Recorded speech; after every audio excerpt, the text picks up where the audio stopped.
Have you ever sat in your favorite spot, maybe with something warm in hand, and suddenly felt like you were walking on eggshells in your own home? Like one phone call from your adult child could leave your whole day feeling heavy, unsettled, even anxious? You're not alone. And if you're over 60, there's a good chance you've been living like that for longer than you realize. But here's the truth. No one wants to say out loud, your peace is worth more than your kids' feelings. Now that might sound harsh at first, especially for someone who's always tried to be a loving, supportive parent. But stay with me. This conversation isn't about giving up on your children. It's about reclaiming something that many parents have slowly handed away without even realizing it. Your inner peace, your mental space, your time, and your right to live the rest of your life without being emotionally drained. It's easy to forget that your energy, your attention, and your emotional well-being have value. For decades, you've likely been conditioned by culture, by family, by guilt, to pull over every time your child flashes their emotional headlights. You know what I mean by that.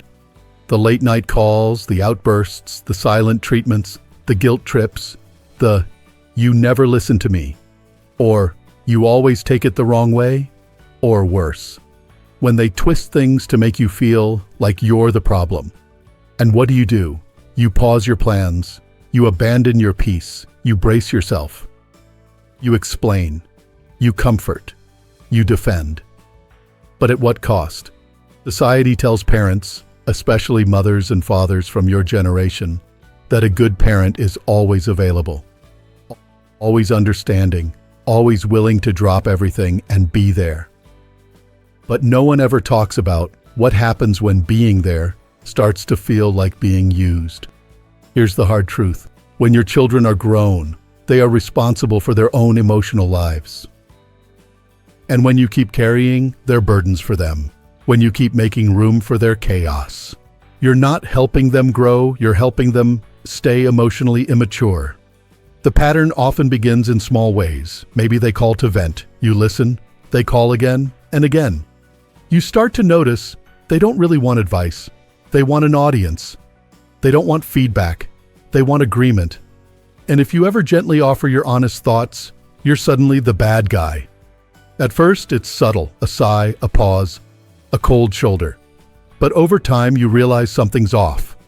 You start changing how you speak, what you say, even what you believe, just to avoid upsetting them. That's not love. That's a performance. And performances are exhausting. What's wild is that many of us were raised to believe this is what being a good parent looks like. Always sacrificing, always giving, always pulling over on the road of life just to make sure your grown kids are okay, even if it means you never reach your own destination. But now, at 60 or 70, let me ask you, how many more years are you willing to keep doing that? How much longer are you going to treat your child's feelings like they're more important than your own peace of mind? You've spent your life earning wisdom. You've survived heartaches, disappointments, losses, and more. You've worked, sacrificed, and showed up. And yet many older parents still feel like they're not allowed to say, "I need space," or "I'm not available for this conversation right now," or even "no." Why? Because someone taught us that being a good parent means being endlessly available. But no one warned us about how that mindset leads to burnout, resentment, even health issues. Stress at your age doesn't just hurt your mood. It affects your sleep, your blood pressure, your digestion, your focus, your memory. And what causes more stress than ongoing emotional conflict with the people you love most? You've probably seen this play out. The phone rings, and before you even pick up, your stomach drops. You feel like you already know the conversation won't go well. Maybe it'll be one of those calls where your child is upset again, blaming again, needing again. And when you finally hang up, you're left drained, confused, and wondering what you did wrong. Again. But what if you didn't pick up right away? What if you gave yourself permission to pause, to breathe, to choose when and how to engage? I'm not saying ignore your kids or abandon them. I'm saying value your peace enough to stop treating it like it's optional. Because here's the truth. When your peace becomes a second priority, your life slowly stops feeling like your own. And when your life stops feeling like your own, you don't just lose your energy, you lose your joy. And no parent should spend their golden years apologizing for having needs or feeling guilty for finally wanting space. Some people will tell you that you're being selfish, that you owe it to your kids to keep listening, keep fixing, keep tolerating. But ask yourself this: have they outgrown their need for attention, or have they just grown better at demanding it? There's a difference between support and servitude. You can support your children without sacrificing yourself. You can love them deeply without losing yourself completely. But the first step is recognizing when the dynamic has shifted from connection to control. And that's exactly what we're going to talk about next. The emotional power game that no one warns you about. And what happens when you finally stop playing it. Because the moment you stop pulling over every time someone else flashes emotional urgency is the moment you start driving your own life again. Let's talk about the emotional power game, because whether we like it or not, it exists. And many parents, especially those in their 60s, 70s, even 80s, are still unknowingly caught up in it. It often begins with love, real love. You pour everything into your children. You comfort them, guide them, protect them. You raise them with the best parts of your heart. But somewhere along the line, some kids learn how to use emotion as leverage. Not out of malice, at least not always, but because they've figured out that the quickest way to get what they want isn't always logic or maturity. It's pressure. And let's be honest, emotional pressure doesn't always look like yelling. Sometimes it looks like tears. Sometimes it sounds like silence. And sometimes it's subtle, like disappointment in their voice, guilt in their message, or passive-aggressive jabs that sound like love but feel like blame. Over time, this pattern becomes familiar. You start to notice how every conversation feels like a tightrope walk. You begin to predict the mood shifts. You prepare for the backlash. You carefully word every sentence. You soften your truth just to keep the peace.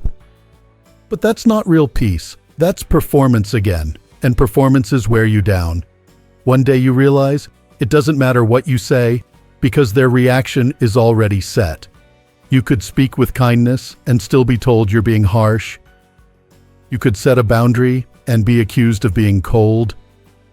You could say no and suddenly you're the villain in a story that doesn't reflect reality. This is how emotional control works. It trains you to doubt yourself, to question your instincts, and to stay quiet, even when your heart is screaming that something's off. And that's where the power dynamic comes in. See, if someone can predict how you'll respond, they can manipulate the outcome. If they know you'll always explain, they'll accuse you just to hear the explanation. If they know you'll always apologize, they'll keep getting offended. If they know that tears will make you drop your boundary, they'll use tears to win the moment. It's not always intentional, but it is manipulation. And manipulation doesn't need to be loud to be effective. Sometimes the quietest tactics are the strongest. So, what happens when you stop playing? That's the moment everything begins to shift. When you stop explaining yourself to someone who isn't listening. When you stop apologizing just to avoid their reaction. When you stop absorbing blame that doesn't belong to you. You're not cutting people off. You're cutting the cord that keeps you tangled in emotional imbalance. And that's when you start becoming something the world rarely talks about. An emotionally disciplined parent. Not cold, not detached, not bitter, just measured, just clear, just grounded. Emotional discipline means you don't rise and fall with someone else's reactions. It means you stop letting your kids' moods dictate your own. It means you stop entering every conversation expecting peace, but leave with regret.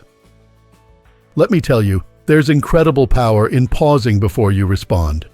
In taking a breath instead of taking the bait. In saying, "I'm not available for this right now," and letting that be enough. That's not avoidance, that's self-respect. And maybe you've never practiced that before. Maybe you were raised to be the fixer, the soother, the rock, the one who always absorbs everything and still shows up smiling. But you've earned the right to do it differently now. You've earned the right to be calm without being called distant, to say no without being labeled unloving, to set boundaries without being accused of being cold, because love without respect is not love, and connection without balance is not healthy. You are not here to be your child's emotional cushion for the rest of your life. You're here to live the rest of your life in peace, in purpose, in joy, not in chronic recovery from emotionally draining conversations. So, how do you become that emotionally disciplined version of yourself? You start by paying attention. When your energy dips after every call, take note. When you feel anxious before you even see their name on your phone, take note. When you can predict their reaction before you even speak, take note. That awareness is the beginning of wisdom. Then you practice saying less. You stop over-explaining. You let silence speak when it needs to. And you choose your words like you would choose your steps on a path covered in ice, carefully, slowly, with confidence. You stop rescuing adults from the consequences of their choices. You stop chasing closeness that comes at the cost of your health. You stop playing referee in emotional games you never agreed to join. You set a new tone, not just in how you speak, but in how you live. There's a quiet kind of strength in a parent who doesn't rush to fix, doesn't scramble to please, and doesn't panic when guilt or silence enters the room. People might call you different. Let them. It's not that you don't care, it's that you finally care about the right things. About peace, about purpose, about your dignity, about spending your remaining years in clarity, not confusion. And once you taste that kind of peace, true peace, you'll wonder why you waited so long to claim it. Because emotional chaos is loud. But emotional discipline? That's quiet power. And you, my friend, have always had that power. You were just taught to give it away, in the name of being nice or good or supportive. But now it's time to reclaim it. Because you can still be loving and have limits. You can still care deeply and choose calm. You can still be a parent without being a sponge for someone else's storms. And when that shift happens in you, when you stop playing the old emotional game and start standing in your own presence, you'll notice something. You sleep better, you think clearer, you speak slower, but with more purpose. Your shoulders relax, your heart opens, not out of obligation, but out of real freedom, because peace doesn't require you to fight for it.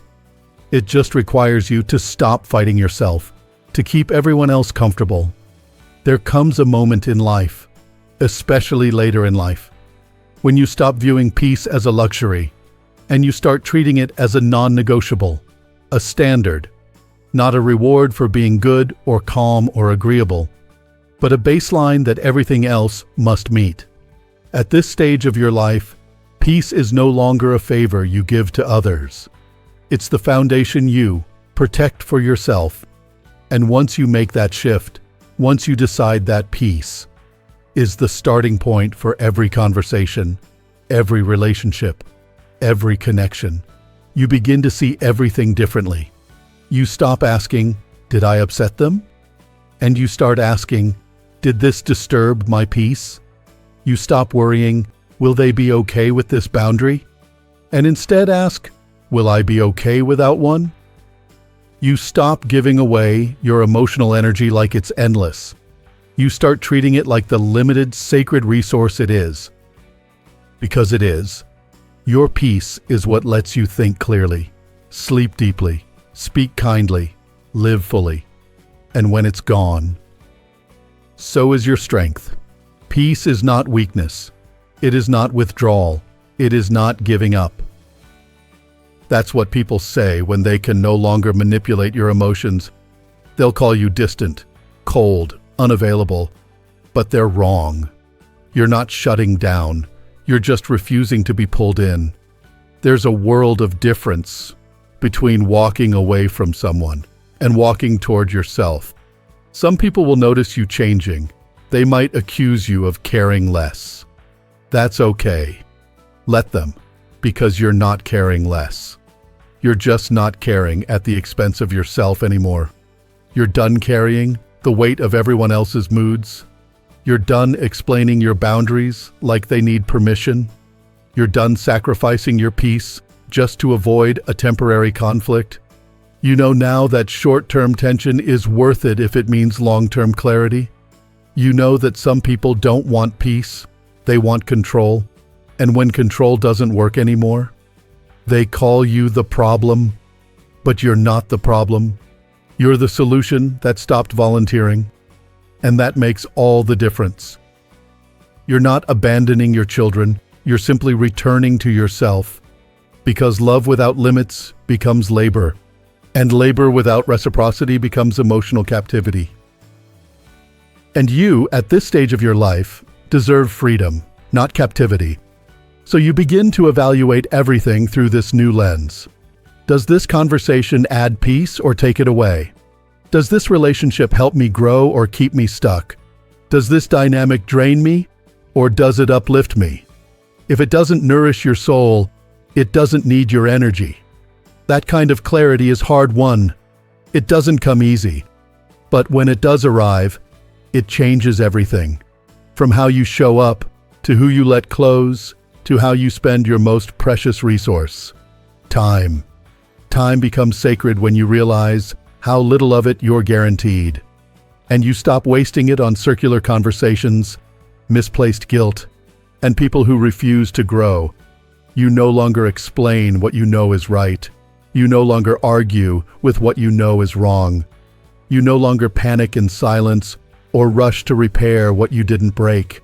You're steady, quiet, powerful, and best of all, you're free. And here's something powerful to remember.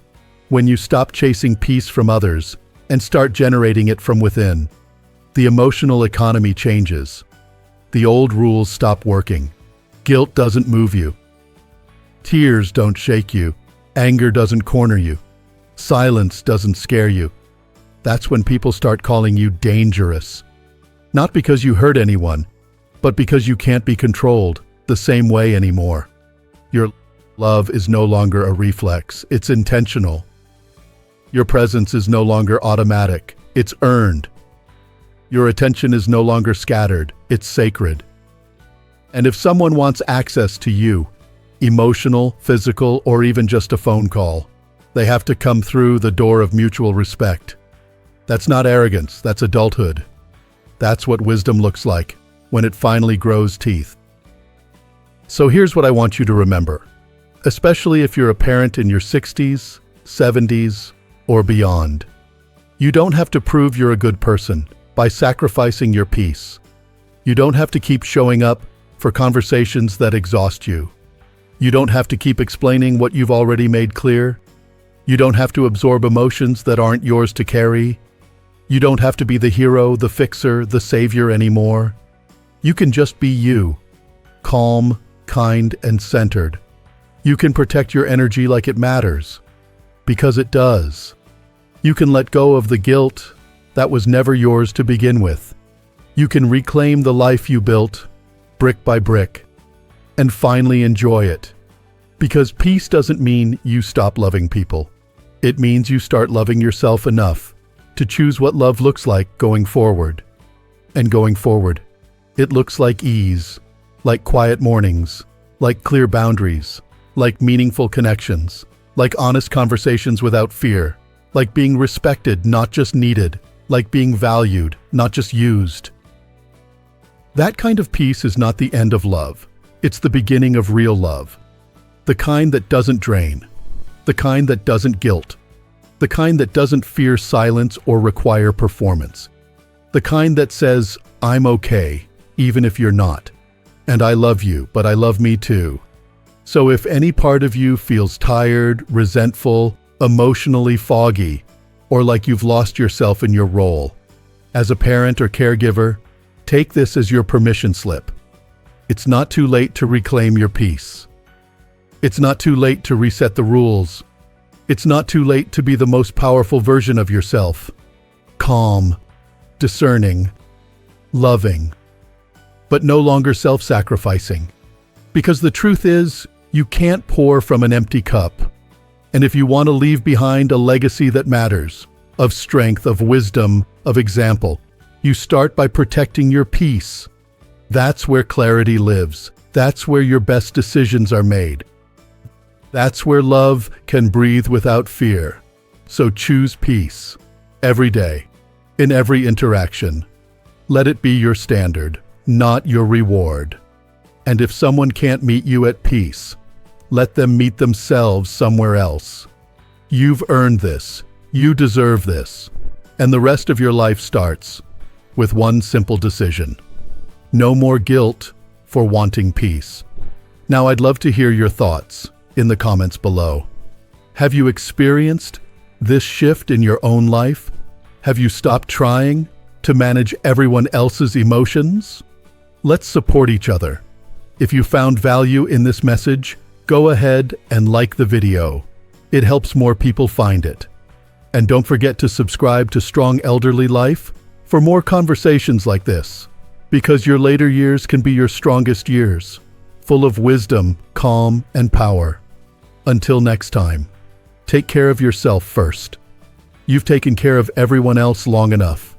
Here's to peace. Here's to power. Here's to living your best life at any age.